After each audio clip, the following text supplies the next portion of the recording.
우리가 요한계시록을 통해서 한 4, 5주 동안 살펴보았듯이 저희 2000년 전에 로마 시대에는 아주 연약한 교회, 바람 앞에 등불 같은 아주 적은 수가 모여서 예배드리는 그 작은 교회, 그 교회가 존재하는 것 자체가 세상에 저항하는 것이었습니다. 로마 황제가 아니라 로마에 의해 처형당하신 예수님을 나의 구세주로 고백한다는 것 자체가 용기가 필요한 일이었고, 그것이 세상에 저항하는 것이었습니다. 세상 사람들이 황제를 숭배하고 거기에 절을 하고 제사를 드립니다. 폭력을 즐기고 큰 경기장에서 노예들을 끌고 와서 서로 싸우고 죽이는 것을 구경하면서 쾌락을 즐깁니다. 폭력을 즐깁니다. 노예를 차별합니다. 신분이 같은 사람들끼리만 식사를 합니다. 그럴 때 처음 교회 신자들은 예수를 구세주로 고백하고 절제하고 금욕하고 서로 음식을 나누고 사람을 차별하지 않고 함께 식사하며 예배드리면서 하나님 나라를 이루었습니다. 그들은 그렇게 함으로써 세상에 조용하게 저항하면서 하나님 나라를 조용하게 실천하고 확장시켰습니다. 그렇게 함으로써 결국은 조용히 세상을 변화시켰습니다. 교회는 이런 영적인 힘, 작지만 세상에 그냥 끌려가지 않고 오히려 세상을 섬기고 세상을 변화시키는 그런 영적인 힘, 때로는 잘못된 세상에 저항할 수 있는 그런 믿음과 용기가 있어야 합니다. 요한계시록에 보면 교회에는 제가 여러 번 설교했지만 반드시 4가지가 있어야 된다. 여러분 기억나십니까? 뭐죠? 사랑, 저도 헷갈리거든요. 사랑, 그 다음에 믿음, 그 다음에 3번째 섬김, 4번째 저항. 요한계시록을 보면 교회는 반드시 이 4가지가 있어야 된다. 그렇게 했습니다. 교회들 중에는 이 4가지 중에 하나만 가지고 있는 교회도 있습니다. 또 4가지 모두를 다 가지고 있는 교회도 있습니다. 교회는 1단계 사랑에서 출발해서 그 다음에 믿음으로 발전하고 그 다음에 믿음이 발전하면 섬김으로 이어지고 그다음에 마지막 단계에 가서는 저항의 단계까지 우리가 나아갈 수 있어야 합니다. 교회의 첫 번째 단계는 사랑이지요. 역시 교회는 하나님 사랑과 이웃 사랑이 흘러 넘쳐야 하죠. 교회는 사랑이지요. 교회에 사랑이 풍성해야 사람들이 교회에 나오지 않겠습니까? 교회에 사랑이 없는데 사람들이 교회에 나올 리가 없죠. 교회는 세상이 줄 수 없는 하나님 사랑과 이웃 사랑이 아주 흘러 넘치는 곳이 되어야 합니다. 교회는 첫사랑을 잃어버리면 안 됩니다. 그러나 교회에서의 사랑은 우리들끼리만의 사랑에 머물러서는 안 되고 더 넓은 사랑으로 옮겨져야 하죠. 사랑의 다음 단계는 믿음. 예수님을 공부하고 예수님의 삶과 가르침을 믿고 그 믿음대로 따라 살려는 이 믿음의 단계. 사랑의 단계에서 이제 2단계, 믿음의 단계. 예수님을 공부하고 예수님을 믿는 단계. 거기까지 이제 우리가 나아가야 되죠. 그리고 믿음의 단계가 깊어지면 이제는 몸으로 주변을 섬기는 섬김의 단계까지 나아가고 조건 없이 이웃을 섬기는 단계, 그리고 섬김이 깊어지면 이제는 이해할 때 이해하고 아니할 때 아니하고 불의한 세상에 저항하는 저항의 단계, 요 마지막 단계까지 우리가 나아가는 단계에 이르러야 합니다. 교회 중에는 1단계만 딱 거기에 머무르는 교회가 있을 수 있습니다. 또 어떤 교회는 1단계, 2단계, 사랑과 믿음 거기까지만 도달하는 교회가 있고 또 어떤 교회는 1, 2, 3단계, 사랑도 있고 믿음도 있고 섬김도 있는 교회가 있습니다. 그러나 이 사랑에서 출발해서 믿음, 섬김, 그 다음에 마지막 저항의 단계까지 도달한 교회가 그렇게 많지가 않습니다. 여러분, 교회들 중에 하나님 나라를 이 땅에 선포하십시오. 옳지 않은 것에 저항할 수 있어야 합니다. 불의한 세상에 저항하십시오. 이렇게 가르치고 설교하는 교회가 별로 없습니다. 물론 이 네 가지, 사랑과 믿음, 섬김과 저항, 이 네 가지를 모두 갖기가 참 쉽지가 않습니다. 사실은 네 가지 중에 하나만 가지고 있어도 그 교회가 굉장히 좋은 교회입니다.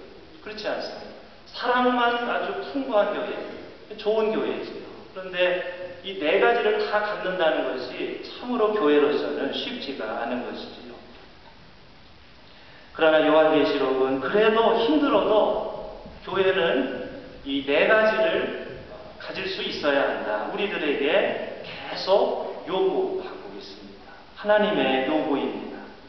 우리 교회가 그러므로 힘들어도 우리 교회가 좀 더 욕심을 내서 사랑에서 출발해서 믿음으로 이어지고 그리고 섬김으로 이어지고 마지막 세상에 저항하는 단계까지 나아갈 때 잘못된 세상, 옳지 않은 세상에 대해서 옳지 않다 말할 수 있고 이 힘을 숭배하고 폭력을 숭배하는 이 제국, 힘과 폭력의 제국, 소비와 물질의 제국, 여기에 저항하는 교회, 하나님 나라를 위해 때로는 고난도 받는 교회가 될 때, 그때 우리 교회는 예수님으로부터 칭찬받는 그런 교회가 될 것입니다.